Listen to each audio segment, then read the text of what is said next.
All right, man, 106.5 The Beat, Richmond's number one for hip-hop and R&B. And when folks stop through the hood, you know they say they have to stop through here. We got G Herbo up in here, man. Yo, what's up, man? What's the deal, bro? Everything is good, man. Feeling, man. I'm good. All right.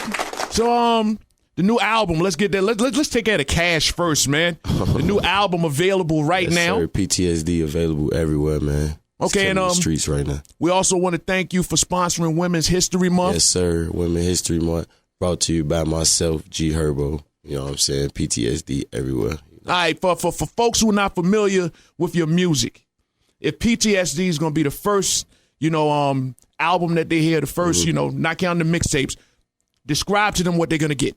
You're going to get real music, real hip-hop again, vulnerability, the truth, me being honest with myself, and hopefully it help other people be honest with themselves, you know what I'm saying, and really being aware, realizing that we suffering from a mental illness, a mental health disorder, PTSD, and me acknowledging it myself could help a lot of other people, maneuver and help them with their mental on a day-to-day basis. That's what you would get from this album. When you realize that I might have a little something going on, what made you decide, whether it was through your music or whatever, I need to get this out? We normalized by a lot of the stuff that we endure on a day-to-day basis, like real desensitized when it comes to our problems, and our mental health, our mental period as a man and masculinity. So it was never really like a time where I felt like I need to get help, because I thought I was normal. I thought I was a regular dude, you feel what I'm saying? I didn't know I was really suffering from PTSD. It came a point where I had caught some cases, I got locked up for some weapons probably in like 2018. And my lawyer referred for me to go. And it was really just me going to, try it and talk to somebody, just because it wasn't a matter of whether I had weapons on me or not, but why. It was normalized. Right. I've been carrying a gun on me since I was probably 14, 15 years old. This is what I do. This is how I protect myself. Right. But that's not normal. You shouldn't have to protect yourself with a firearm at 14 years old on a day-to-day basis every day of your life. You know what I'm saying? So talking to somebody who never seen that, never had to endure that, never even fathomed kids living like that, she diagnosed me with PTSD only my second visit. And for people who don't know, you from Chicago. Yeah, I'm from Chicago, the east side of Chicago. It's not easy to maneuver around Chicago. No, that's absolutely normal what we go through. You know what I'm saying? It's not easy. It's like a war zone. You go through gladiator school early, 10, 11, 12 years old. You being prepared for a grown man's game. Like, seriously. Like, some of my homies, little cousins, they been experiencing death since they was 4, 5 years old. You know what I'm saying? That's a mental illness that'll make you think a certain way. Your best friend, your brother, your uncle been murdered, and they've been murdered. You gonna try not to be the next casualty, whether you black, white, Asian, whatever. You put somebody from the suburbs and put them in my environment, they gonna have survivor's instinct if they're a survivor, if that's in their DNA. Right. So you got into music. What was it about the music that made you say, you know what, this is what I want to do? Like, this isn't just a hobby. Yeah. This is something that we just doing, hanging out. I think I can get paid off of this. It was really just me knowing I was good at it, bro. Like, that's what made me fall in love with it. I was able to tell my story in a way that got people moving, whether they my age or 10, 15 years older than me.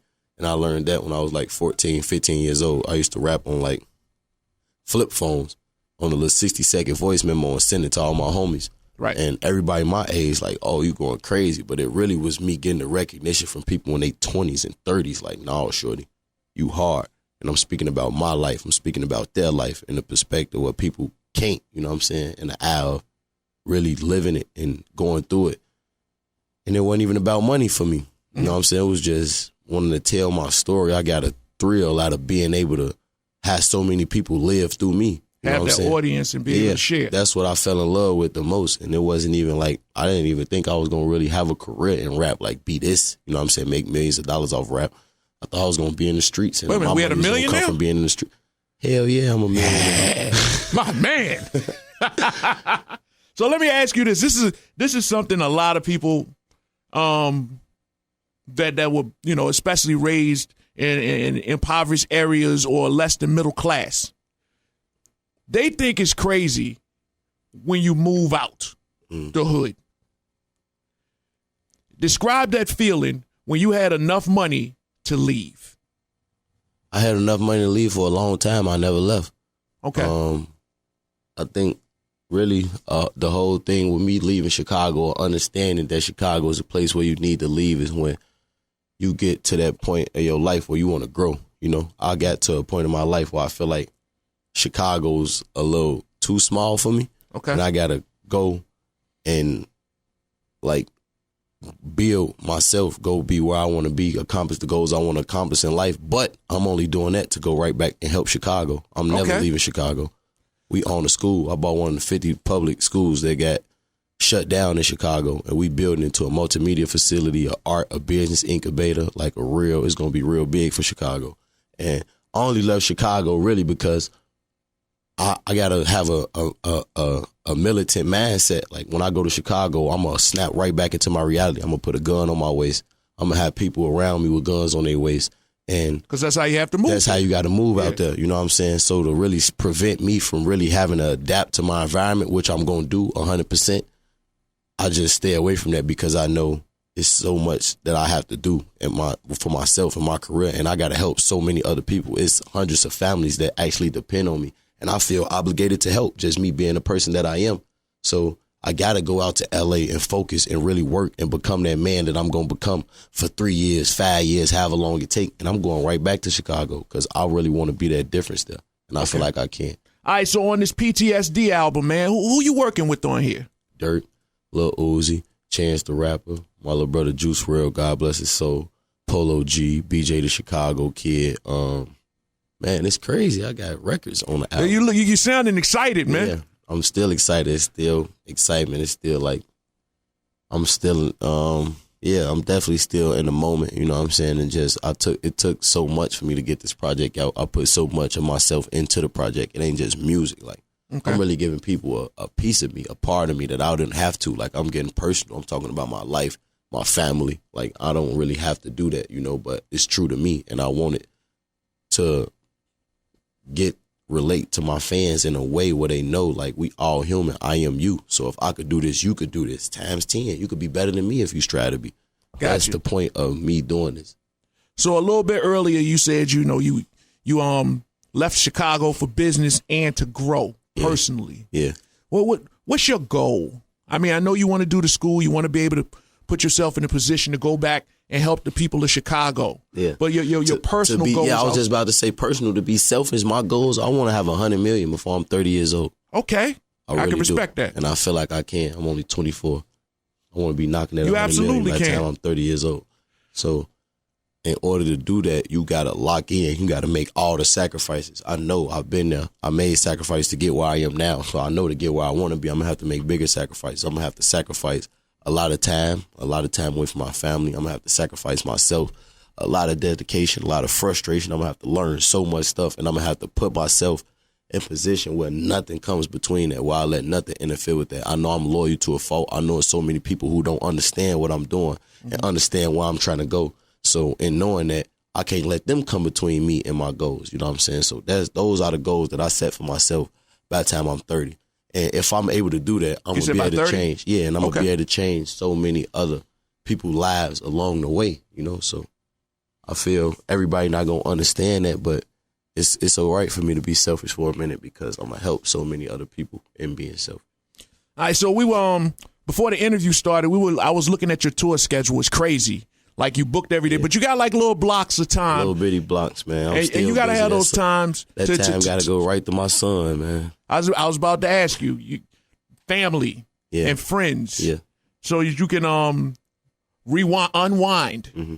So how important is your mission in relationship to your family, man? It's very, they got to understand it. And my son is 1 year old, so he not going to be able to understand it now. But he know he got a dad. You know what I'm saying? He know if he hear you my one of voice, those FaceTime dads every day, FaceTime. Yeah, all the time. Yes, I got sir. to automatically. Thank God for FaceTime. And he know that now that I'm an artist. So if he hear my name on the TV, he going to say, that's my daddy. Right. So if he see me on TV more than he talk to me on the phone, that's a problem. You know what I'm saying? So that is my my number one priority, really. When any free time, I got to see my son. And I be trying to force it sometimes where, like, my lifestyle so fast, I can't have my son on tour with me. But I be wanting to have my son on tour with me just to spend time with him, you know what I'm saying? But I got to be able to balance that, to balance my lifestyle and have my son. He don't deserve for me to be trying to force him into my lifestyle, and he only 1 year old. I got to be able to balance that, and I go get into his world, you know. And speaking of your lifestyle, you also have to have time where you had a special person in your life. Spend a little time with them. My girl with me right now. She is? She on the tour bus. Okay. Yeah. And in those situations, it usually works better if they understand what it is that you do. Absolutely. And in your particular case, that's what it is. Absolutely. She understands, and I balance it. Well, you know, we live together. She knows she got to go home and take care of home at a certain point. She got to go make sure everything's still cool at our house. When I come home, that's my peace. That's my serenity when I get off tour. You know, and for people who don't know, you want to tell them? What? For people who don't know, your girl. Oh, my girl. Yeah, everybody know my girl, man. My girl, Taina, everybody know her. You know what? We can't assume these things, man. Yeah, everybody that know me know her. Everybody that know me know her. I give you That's that. what I mean by that. Everybody that know me. Your girl has a famous father that they may have heard of. Yeah, of course. Loso, man. Fab, the GOAT. So how did that work out, man? Like, you knew him first, of course. You've heard of him before. Yeah, like did you realize that was his didn't daughter? really have that relationship, though. We didn't have a relationship until her. So did you realize that she was his daughter? Of course, before? Yeah, I know exactly who she was. Okay, yeah. Cool. So how was that initial meeting? It was natural, man. It wasn't forced. It was never forced, you know, and that's the beauty of it. The greater things in life come natural. It's never forced, you know. It was him seeing how I carried her and him wanting to get into my mind, see what kind of guy I am. You know, I'm a stand-up dude. You know, I'm a man before anything. I always stood in front of my problems, and that's what he liked the most. You know what I'm saying? And he know I'm going to treat her like I would treat my mother, how I want my mother to be treated. I keep her that same level of respect, literally. I treat my girl like how I will treat my mother. So that's self-explanatory. There's nothing else to say after that. Right. And it brings us all the way back around, man, Women's History Month. Absolutely. We have to make sure that we show these women that we love them. We got to protect our man. queens, man. What else we going to do without the women, man? It wouldn't be no us. We got to make sure the women are on top of the food chain. There you go. And ladies, feel free to go out and get PTSD. Absolutely. This for y'all, too. There you go, man. G Herbo, man. It was good meeting you, brother. Yes, sir. Appreciate for having me, man. My street.